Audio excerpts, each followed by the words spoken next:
Horror performance. Caitlin Clark fans go off on Diana Taurasi after horror Olympic performance with 000 stat line for USA. You're tuning into Black and White Sports on YouTube, where we bring you the no-holds-barred truth on sports. The main event starts now. All right, Black and White Sports supporters, we're going to talk about Diana Taurasi now.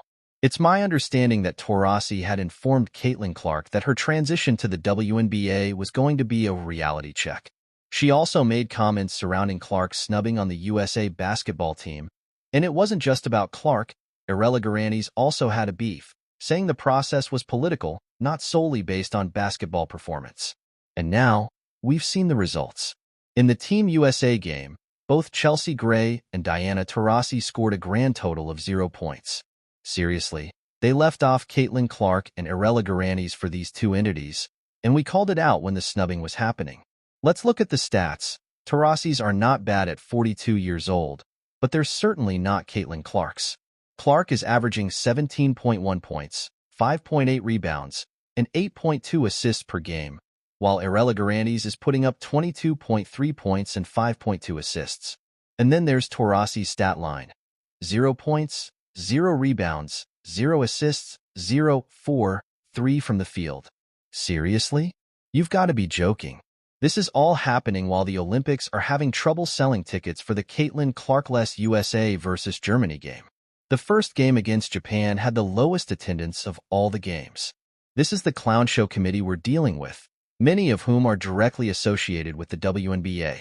You want to grow your league in women's sports, but you make such dumbfounding decisions. Don Staley tried to backtrack on the Caitlin Clark snub, but he got destroyed for it. Meanwhile, you put a 42-year-old dinosaur on the team, and she promptly puts up a 000 stat line.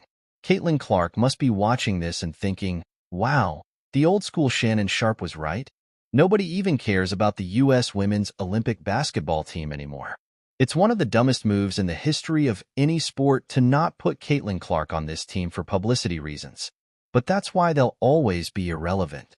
They better hope Caitlin Clark is on the 2028 team, because if not, they're going to continue to struggle. This guy said Taurasi just went out there and got cardio in Paris. Effing same age as my grandma. Retire, old lady. Does anyone remember Tony Snell's historic NBA stat line of 28 minutes, 0 across the board?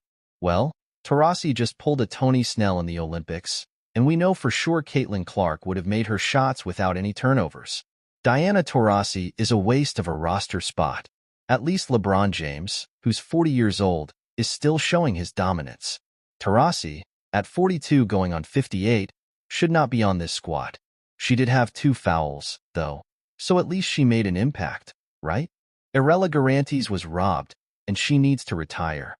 This is a terrible look for the committee that left her and Caitlin Clark off the team, and then Taurasi goes out and puts up a goose egg. The 2 spots should have belonged to Caitlin Clark and Irela Garantes, and there wouldn't have been any problem selling tickets anywhere. This is the worst Olympics in the history of all Olympics, and we thought the one 4 years ago was bad. Wow, it's one horrendous thing after another. Tell me what you think, and I'm out until next time. Thanks for watching the show. Be sure to like, comment, and subscribe.